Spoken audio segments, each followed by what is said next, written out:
Bienvenidos al nuevo episodio del podcast de Small Tech. Hoy estaremos con nuestra invitada Margarita Araque y el tema que vamos a tratar es cómo podemos ir de la incertidumbre a la oportunidad, cómo prosperar en tiempos de crisis utilizando la tecnología como aliada. Muy buenos días, Margarita, y lo primero de todo, ¡feliz año! ¿Cómo estás? Hola Sofía, bueno, feliz año para ti también. Estoy muy feliz de comenzar este nuevo año y comenzando contigo. Sí, una nueva aventura, un nuevo episodio para empezar bien el año. Así será. Bueno, cuéntame, Margarita, hoy vamos a hablar un poco de la incertidumbre, de cómo resolver situaciones de crisis, cómo reinventarse. Y quería que me contases un poco lo primero tu trayectoria, que me cuentes pues cómo has llegado a orientar y al acompañamiento de líderes educativos. Bueno, Sofía, pues quiero comenzar diciéndote que desde hace muchos años, incluso desde que estaba en el colegio, sabía que la educación era lo mío. Y por eso decidí ser licenciada. Estudié licenciatura en lenguas extranjeras y desde muy temprano en mi carrera me di cuenta que era muy importante impulsar no solamente el aprendizaje de nuestros estudiantes, sino también impulsar a nuestros profes, que son los líderes naturales de la educación. Y desde ahí empezó mi amor por ese desarrollo de las personas, no solamente de mis estudiantes, sino también de profesores y eventualmente de líderes también, que son los que también pueden promover esos cambios. Y siempre de la mano con una visión de la tecnología. Eso siempre ha sido algo que me ha encantado y desde muy joven, gracias a muchos acercamientos desde la universidad en temas de investigación, luego ya siendo docente, investigadora y con otros roles que he tenido la oportunidad de acercarme a instituciones donde he podido participar en proyectos que incluyen la tecnología para formar a docentes y a líderes en cómo implementar la tecnología de manera eficiente para transformar la educación. Claro, qué interesante. Bueno, y cuéntanos un poco cómo han sido estas formaciones, cómo ha sido la implementación de esa tecnología, porque, claro, imagino que hace 10 años no era lo que es ahora. Para nada. De hecho, te comento una anécdota y es que yo comencé mi carrera, incluso antes de ser docente, tuve la oportunidad de trabajar con una empresa que desarrollaba un software para generar cursos de e-learning cuando nadie conocía qué era el e-learning y esto era algo muy nuevo y la verdad no fue fácil. Tengo que decirte que al inicio las personas, especialmente ciertos docentes que, digamos, venían de una visión muy tradicional de la educación, se les hacía muy extraño la idea de, por ejemplo, no estar enfrente de sus estudiantes enseñando. Ese fue un primer cambio muy radical para ellos y que desde allí empecé a darme cuenta que si lográbamos hacer algún tipo de ajuste y transformación a la educación, me di cuenta que venían unos resultados maravillosos porque los chicos estaban conectados, les gustaba ver cosas distintas y además era un complemento perfecto a las clases tradicionales. Así que esas es como algunas de las ideas que te puedo dar, pero tengo muchas otras desde los últimos 15 años que he estado trabajando con este tipo de proyectos. Ujú. Claro, es que muchas veces cuando nos enfrentamos pues, a una situación de crisis o incertidumbre, bueno, lo pudimos ver con la pandemia, ¿no? Yo creo que hasta este momento nadie se imaginaba que las clases en línea iban a ser el futuro y de repente una situación pues, que se impone a nosotros. ¿Cómo crees que podemos diferenciar la incertidumbre, verla como una oportunidad en vez de como un estorbo o un problema? Qué gran pregunta. Y yo creo que la mejor forma de ver esto es primero confiar en y conocernos muy bien. Y hablo como personas y como instituciones, por ejemplo, como comunidades educativas. Esto te lo digo porque justamente ahora que lo mencionas en la pandemia fue un cambio muy abrupto y muy repentino de todo lo que venía. Sin embargo, te cuento algo y es que en verdad sí se estaban haciendo en algunas instituciones procesos muy bien elaborados de educación virtual y a distancia. De hecho, cuando comenzó la pandemia, yo trabajaba en una facultad de educación a distancia y nosotros ya trabajamos en la virtualidad y en la educación a distancia desde hacía mucho tiempo y ya sabíamos que funcionaba. ¿Qué pasó? Que la mayoría de instituciones no tenían esa experiencia y no sabían cómo hacerlo, y el miedo a la transformación comenzaba por desconocer cuáles eran sus fortalezas, qué oportunidades tenían y de repente saber tomar decisiones. Creo que esa es algo clave, y es que a veces estamos muy cómodos, entre comillas, con lo que conocemos, y cuando vienen este tipo de situaciones o la realidad nos empieza a sacudir y no sabemos cuál sería el siguiente paso, eso es el primer miedo. Pero si ya nosotros conocemos quiénes somos, cuáles son nuestras fortalezas y tenemos algunas herramientas, pues llegar a ese siguiente paso va a ser más fácil. Ujú, claro, justamente hablas de miedo, que era algo que quería hablar contigo. O sea, al final, yo creo que el mayor problema en estas situaciones es el miedo a lanzarse, el miedo a tomar la decisión de optar por el cambio, optar por lo nuevo. ¿Cuál crees que es la estrategia o qué estructura debería haber para poder enfrentarse a ese miedo y hacer de esa incertidumbre, como hemos dicho, una oportunidad? Bueno, sin duda te puedo decir que el primer paso debe ser comenzar por el mindset. Y esto quiere decir romper la idea de que las cosas siempre tienen que salir bien. Es decir, no pues esperamos que salgan mal, por supuesto. Pero ¿qué pasa? Esto en las organizaciones y en las instituciones educativas hay una sensación de que cualquier proyecto que emprendamos, por ejemplo en este caso algo nuevo, esperamos que salga bien. Y aquí empezamos a disminuir nuestra apertura a explorar, ¿sí? Sino que estamos pensando es en que tiene que salir bien. Y esto hace que el miedo aumente. Entonces, básicamente lo que quiero decir es mantener un mindset de apertura a la exploración. ¿Sí? A incluso Ujú, saber que no sabemos qué va a pasar. En investigación, por ejemplo, esto sucede mucho. Tú hablas con un investigador y él no sabe qué resultado va a tener. Precisamente la idea es hacer una serie de acciones, planear en la medida de lo posible, evaluar todas las condiciones para que sea lo más favorable, pero también mantener una mente abierta a ver qué va a pasar. Y lastimosamente este es a veces lo más difícil, porque decirle a un líder educativo como vamos a explorar y no sabemos cuál va a ser el resultado, creo que no siempre es fácil de entender. Entonces, creo que ese primer paso es fundamental, y después de eso pueden haber otras actividades que tal vez dependen del tipo de organización, del tipo de institución, pero eso lo podríamos abordar más adelante. Sin embargo, quiero dejar acá el ejercicio de pensar en que darse la oportunidad de explorar es un muy buen primer paso. ujú. Y justamente me estabas hablando de los líderes educativos. Todavía no hemos hablado de la estructura que hay a la hora de tomar una decisión a nivel educativo. Cuéntanos un poco cuál es esta estructura y cómo se aborda, en qué situación están, qué problemas están viviendo ahora. Totalmente. Entonces, volvemos al punto número uno. Primero, adecuar un mindset Ujú, apropiado. Luego, hacer un análisis del estado actual, es decir, ser muy conscientes de dónde estamos realmente, hacer un análisis de ese estado actual y desde allí empezar a identificar las necesidades y las oportunidades, ¿sí? Porque no se trata solamente de quedarnos en lo que hace falta o en aquellos elementos que tal vez no son tan claros, sino empezar también a mirar hacia dónde queremos virar. Y creo que ese segundo paso es muy importante, y es hacia dónde queremos ir. Muchas instituciones y organizaciones están pensando, por ejemplo, en innovar, y eso está muy bien. Pero, ¿qué pasa cuando la innovación se queda solo como una intención, pero no como una meta? No teniendo llamémoslo, unos resultados mucho más claros frente a la expectativa, porque eso te va a plantear una ruta y es llegar a ese punto. Y creo que ahí es un siguiente paso muy importante, y es determinar a partir de ese primer análisis para dónde queremos ir.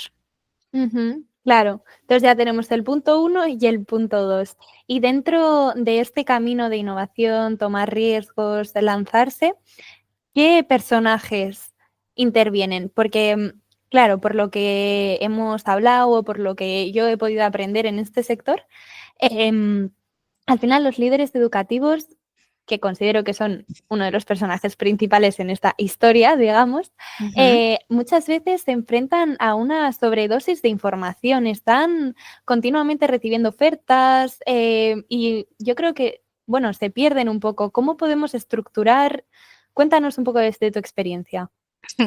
Sí, en realidad, casualmente, cuando yo estaba en alguna de las universidades donde trabajaba, casi siempre era la persona que llamaban a interactuar con aquellos proveedores o aquellas empresas que estaban ofreciendo diferentes productos y servicios para ayudar a una serie de situaciones internas. Resulta que a veces es complejo entender qué es lo mejor si de entrada no sabemos qué necesitamos. ¿Sí? Ujú, Entonces, ¿qué quiere decir? Que lo primero que debe hacer un líder es entender muy bien su necesidad. ¿Sí? Es esto. Porque, ¿qué pasa? Cuando reciben muchas propuestas y están en contacto con proveedores o personas externas que les están ofreciendo diferentes productos, a veces realmente es muy llamativo, ¿sí? Recibir muchos beneficios que seguramente sí son reales, pero no necesariamente están ajustados a la verdadera necesidad de sus instituciones, de sus estudiantes, de su comunidad educativa. Así que el punto acá es entender que son estos proveedores los que deben adaptarse a las necesidades de la institución y no lo contrario. Así que eso es un primer elemento. Y segundo es que es importante tener líderes internos que sepan hablar los lenguajes de unos y otros. Es decir, por ejemplo, si es una solución tecnológica, debe haber una persona que entienda sobre soluciones tecnológicas. Si en una es una solución, por ejemplo, más de capacitación, entonces debe haber un líder que entienda las necesidades de capacitación. De esa manera, generar puentes que ayuden a los líderes a entender cómo hay esa conexión entre la necesidad y la solución y que de esa manera puedan tener unos puntos clave para tomar decisión. ujú, claro, no, no, me parece súper interesante porque al final nos olvidamos un poco, ¿no? Les decimos, oye, innova, innova, queremos soluciones, queremos algo nuevo, pero ¿cómo van a tomar decisiones si ellos tampoco saben? Correcto. Y cuéntame un poco, ¿cuál crees que ha sido el rol de la tecnología en todos estos procesos? Pues yo diría que ha sido un rol de mucho apoyo. No quisiera dejar en el centro la tecnología, porque yo Ujú, siempre he dicho que la tecnología es un apoyo, es un bastón que te ayuda a caminar y avanzar, pero definitivamente no es el centro. Es decir, por ejemplo, yo he visto soluciones innovadoras maravillosas, especialmente, por ejemplo, aquí en Colombia, en regiones muy alejadas donde la tecnología es algo como un lujo en algunos casos, pero el punto es que sí es un elemento que nos ayuda, pero no es el centro. ¿Sí? Es muy importante reconocer eso, que en el centro siempre están las personas y que no todos los ejercicios de innovación dependen de tecnología. A veces son solamente transformaciones internas, es cambiar la perspectiva de cómo hacemos las cosas o en simplemente entender muy bien el cuándo o el cómo hacer las cosas mejor. Así que yo podría decirte que el papel de la tecnología, si bien es muy, muy importante y cuando se hace de manera efectiva, tiene unos resultados increíbles. Pero de nuevo, reitero a que es entender el para qué la voy a utilizar, cómo puede ser más efectiva para mi institución y que no necesariamente todas la necesito. ujú, claro, sí, porque muchas veces, bueno, queremos innovar y pensamos que con innovación viene futuro, futurista, tecnología, la queremos toda, queremos implantarlo todo y no siempre se puede. No, y no es Cuéntanos, necesario tampoco, no es claro, necesario. claro, claro, por supuesto. Justamente te iba a preguntar, ¿qué crees que, o sea, podrías darnos casos en los que cierta tecnología es necesaria o u otra diferente, como para poder visualizarlo mejor? Bueno, te voy a dar dos experiencias muy bonitas que he tenido que me dejaron como unos grandes aprendizajes y quiero compartirlos contigo. Una es una experiencia que fue en una universidad donde trabajé y justamente antes de la pandemia estábamos pensando en desarrollar un nuevo programa de formación que sea 100% virtual. Pero en esa época todavía habían muchas dudas, así que hicimos un estudio, hicimos una investigación y realmente realmente dijimos, la educación virtual va a ser el futuro. ¿Y qué pasó en el 2020? Pandemia. Correcto. Entonces, en el 2020 ya dijeron los líderes como, ok, ya entendimos el mensaje, hay que hacerlo. Así que desarrollamos todo el programa 100% virtual, desarrollamos una serie de cursos virtuales muy disruptivos, innovadores, una estructura curricular muy diferente, integramos herramientas muy puntuales que estaban alineadas con esta propuesta y el programa fue todo un éxito. Y fue, reitero, ahí fue la unión de todos esos elementos, de entender la necesidad, tomar las decisiones correctas, actuar en el momento que tenía que hacerse, y allí fue que logramos que este programa, utilizando la tecnología, haya sido un gran éxito y hoy en día ha apoyado a muchos profesionales a nivel nacional, incluso fuera de Colombia, a desarrollar sus habilidades utilizando la tecnología. Mira, y todo empezó incluso antes de que nadie lo sospechara. Sí, así es. Y el segundo es es una experiencia muy bonita que a mí personalmente me hizo mucha ilusión. En plena pandemia me llamó una organización que estaba ayudando a docentes en las zonas más alejadas y remotas de Colombia, donde la tecnología era muy escasa. Y hicimos un análisis, identificamos qué se podía hacer. Y adivina cuál fuera la única herramienta tecnológica que llegaba. Y era a través del celular. ¿Cuál crees? Mm, no sé, ¿el Proctoring? No, fue WhatsApp. Ajá. WhatsApp era la única herramienta porque pues hay muchos problemas de conectividad en esta región y pues en realidad las personas muchas ni siquiera tenían computador y muchas familias tenían un único celular para compartir entre ellas. Así que nos dimos cuenta que aquí la solución era a través de WhatsApp. Y en conjunción con una serie de mensajeros que se acercaban una vez a la semana a las comunidades a llevar unas guías impresas que desarrollaban los docentes. Así que hicimos todo el ejercicio de enseñarle a los docentes a desarrollar guías de tal manera que pudieran hacerlas virtualmente desde sus casas, luego enviarlas al colegio, imprimirlas y luego cuando llegaban a las comunidades a través de WhatsApp los profesores orientaban a sus estudiantes con mensajes de audio, con unos pequeños videos y con texto. Y de esa manera tenían sus guías impresas y el recurso en WhatsApp. Así que esa fue la única manera en que duramos un proceso completo de desarrollo del proceso de aprendizaje de un año entero solamente utilizando WhatsApp y guías impresas. Qué increíble, qué pasada. Wow, pues enhorabuena, enhorabuena por los dos proyectos. La verdad es que me lo cuentas y me deja alucinada. Esto simplemente demuestra que la tecnología puede llegar a ser muy sencilla o muy compleja, pero al final lo más importante son las personas. Si te das Ujú. cuenta, así como niños en las zonas remotas de Colombia, en una zona que se llama Chocó, que es bastante vulnerable en muchas razones, pudo beneficiarse con la tecnología, con una estrategia sencilla, así como profesionales a nivel nacional pudieron desarrollar procesos muy complejos, incluso de investigación, a través de recursos digitales y también generar impacto en sus comunidades. Y finalmente, de eso se trata, que es Ujú. impulsar a las personas y utilizar la tecnología como cada uno lo necesite y como sea posible en función de las necesidades de cada uno. Sí, claro, lo que decías antes, que no necesitamos todas, simplemente la que se adapte a la situación precisa. Y en este caso, pues fue WhatsApp y sirvió. Así es. Qué increíble. Y cuéntame, Margarita, siguiendo un poco, pues, por el tema de la tecnología, que es un bastón, como decías tú, para impulsar, em, ¿cómo puede ayudar a fomentar la resiliencia? Entonces, nos Ujú. has contado un ejemplo, pero quiero ir un poco más allá, especialmente cuando hay un cambio repentino, desafiante, como pudo ser la pandemia, por ejemplo. ¿Cómo puede, sí, la tecnología ayudar a fomentar la resiliencia, perdón, en entornos educativos? Bueno, Pensemos en los últimos 2, 3 años, donde han habido muchas, innovaciones y aceleraciones muy rápidas en los cambios en términos de educación.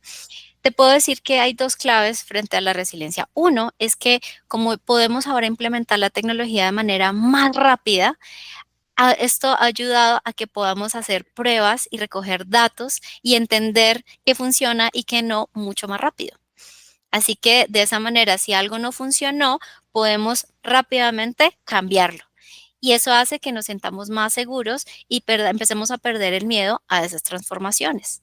Ujú, Y un segundo elemento es el tema de hacer que los estudiantes se sientan acompañados, ¿sí? Y es precisamente lo que aprendimos de la pandemia, y es que sí podemos hacer que las instituciones lleguen a las casas, a que lleguen a cualquier lugar, porque la tecnología es como una extensión de la institución, finalmente.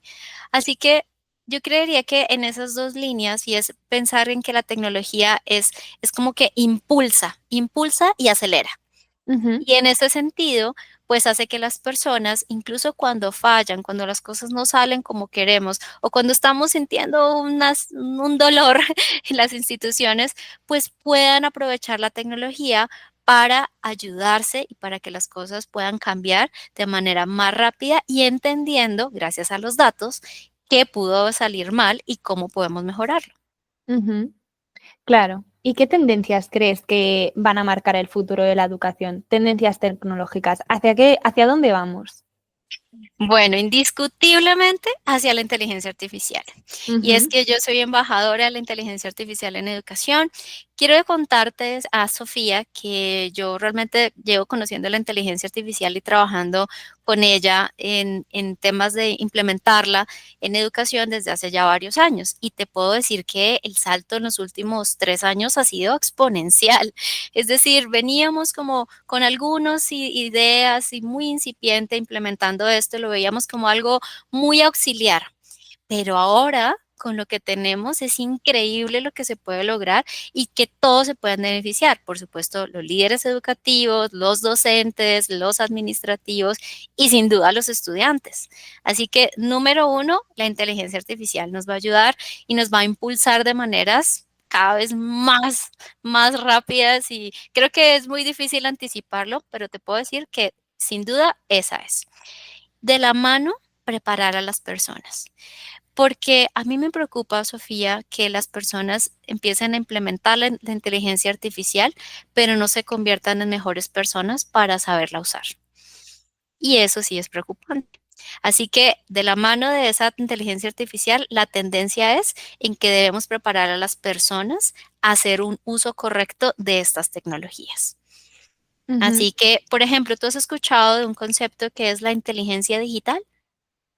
No, cuéntame sobre ello. Perfecto. En este momento estoy trabajando con el DQ Institute, que es un instituto de Singapur y Corea del Sur, que desarrollaron el marco de competencias de inteligencia digital para los jóvenes y niños en Corea y en Singapur. Ustedes, no sé si sabías que son de los países más avanzados en desarrollo de tecnología educativa. No lo sabía, ¿no? Ujú. Y ellos se dieron cuenta que no se trata solo de desarrollar esta tecnología, sino ayudar a los niños a que sean mejores usuarios de esa tecnología. Así que desarrollaron este marco de competencias para hablarle a estos niños que esas habilidades en tecnología van mucho más allá de saber manejar la herramienta. Por ejemplo, ellos desarrollaron en este marco algunos componentes como por ejemplo la empatía digital.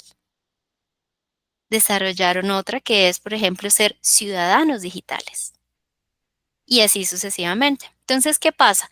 Cuando yo desarrollo la tecnología, pero de la mano hago que las personas sean mejores usuarios y sepan manejar la tecnología, esto sí realmente va a hacer la diferencia. Porque aunque la tecnología me entregue, por ejemplo, me acelere los procesos, me ayude a mi creatividad, puedo ser más productivo, pero si no soy yo quien sea la persona que realmente sepa manejar esa tecnología y lo haga con una perspectiva humana, estos resultados pues se van a ver limitados en el tiempo. Ujú. Claro, sí es lo que hablábamos en el episodio anterior del podcast. El peligro de la pérdida del factor humano, el poder cuestionarse, entender que la inteligencia artificial te da información, pero necesitamos al factor humano para saber si esa información nos es útil, es verdadera, hasta qué punto podemos fiarnos también, porque es una máquina que está muy bien hecha, pero el humano no puede desaparecer. Tal cual. Esto es algo que yo estoy convencida que debemos desarrollar y que hay que hacerlo, de hecho, desde los niños más pequeños. Entonces, ahora hay muchos programas para que de la mano de incursionar en el mundo de la tecnología y desarrollar habilidades digitales, debe haber esa inteligencia digital que nos hace más humanos y nos permite utilizar estas herramientas de una manera eficiente, efectiva, pero también ética, que piense en la seguridad, que piense en el bienestar. Por ejemplo, hay una que me encanta y es el bienestar digital. Y es, por ejemplo, saber controlarnos. Muchos niños, tú los ves que duran, por ejemplo, aquí en Colombia, el promedio de tiempo que estamos en las pantallas, incluso en redes sociales, supera las 8 horas al día. Wow, es increíble. Es increíble. Así que de la mano de saber manejar estas herramientas también empieza otra vez lo humano, el autocontrol, la autogestión, ¿sí? Y el saber utilizar las herramientas para, por ejemplo, desarrollarnos como seres humanos y no, por ejemplo, empezar a hacer cosas como falsificar, decir mentiras o simplemente generar otros resultados que no queremos. Ujú. Sí, sí, sí, totalmente. Al final, wow, las generaciones de ahora están creciendo con la inteligencia artificial y al final, bueno, mis profesores siempre nos decían que éramos cobayas y que se verán más adelante los efectos, porque éramos la generación que nacía con teléfonos, con internet. Sí. Y de hecho, Ujú. he visto algo muy bonito. Te puedo contar que en algunas instituciones, cuando hablo con los jóvenes, me encanta ver su visión global, su preocupación por el medio ambiente, su entendimiento de los problemas globales y de pensar siempre en ideas de cómo hacer el mundo mejor.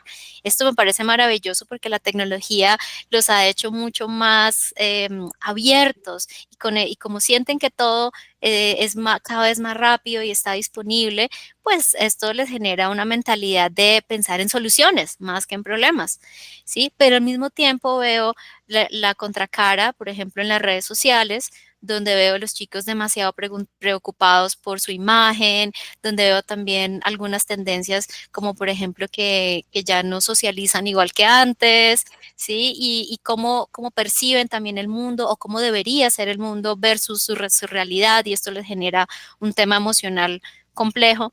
Así que finalmente, como todo, hay que balancearlo, ¿no? Hay que encontrar ese gran punto medio armónico donde podemos usar la tecnología, pero también poner unos límites para que no afecte nuestro bienestar. Ujú. Claro, sí, sí, me parece un proyecto precioso y que ojalá se aplique pues por todas partes, para todos aquellos que utilizamos la tecnología.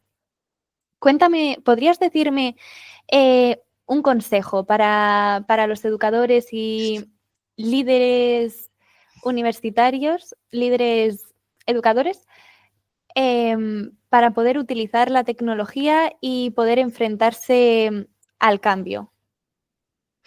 Bueno, sin duda vuelvo al punto inicial, que es Ujú, buscar tener una mentalidad abierta, flexible, no tenerle miedo al cambio. De hecho, el cambio puede traer muchas cosas positivas. Incluso cuando somos organizaciones muy grandes, donde vemos que el cambio puede tomar tiempo y es un poco más dispendioso, pensemos en que comenzar con la intención de realmente hacer esos cambios es un excelente punto de partida. Ahora, otra recomendación que yo siempre les digo es, tengan un ojo adentro y un ojo afuera.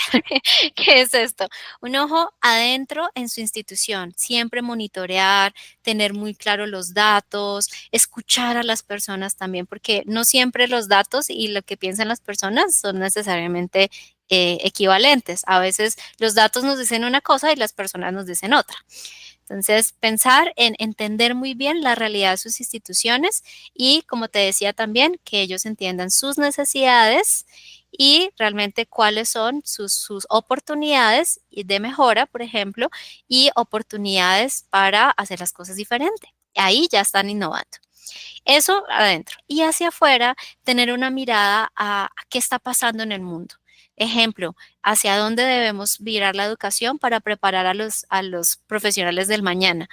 ¿Sí? Ya no se trata solo de que sepan qué es la célula y luego saber responder un examen, sino qué hago con ese conocimiento. Realmente qué habilidades son las que necesita el mundo, que de esas personas que salen y que son las que necesitamos que cambien el mundo. Así que hacia afuera pensar y de la mano, por supuesto, la tecnología, la visión social, política, económica, por supuesto, qué necesita el mercado. Me preocupa mucho cuando escucho a muchos empresarios decir, es que los jóvenes no están saliendo con las habilidades y conocimientos que yo necesito, porque cambia muy rápido. Así que las instituciones deben también estar más orientadas a preparar a esos jóvenes para esas realidades del mañana.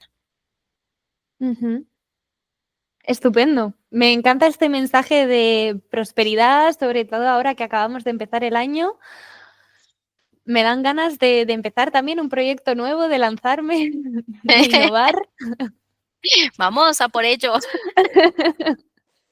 Sí, sí, muchísimas gracias por este mensaje tan optimista y bueno, y real, o sea, de manteniéndose siempre con la realidad. Quería hacerte una última pregunta que solemos hacer a todos los que vienen al podcast y es Ujú. que me cuentes cuál crees que será la tendencia que va a pasar en los próximos 5 o 10 años, pero que aún no esté pasando. ¿Cómo te imaginas el futuro? Y quiero que me contestes en relación, por un lado, a la educación y por otro, más a la tecnología y el trabajo. Wow, qué bonito. Bueno, es difícil predecir y bueno, en 5 años veremos qué tan errada estoy, pero más bien te lo voy a decir desde un sueño que he visto y que he creado en muchos lugares, es insistir en la idea de que la educación debe ser ubicua. ¿Sabes qué es eso? No, explícame. Bien, es que en la educación y el aprendizaje se debe dar en cualquier lugar, en cualquier momento.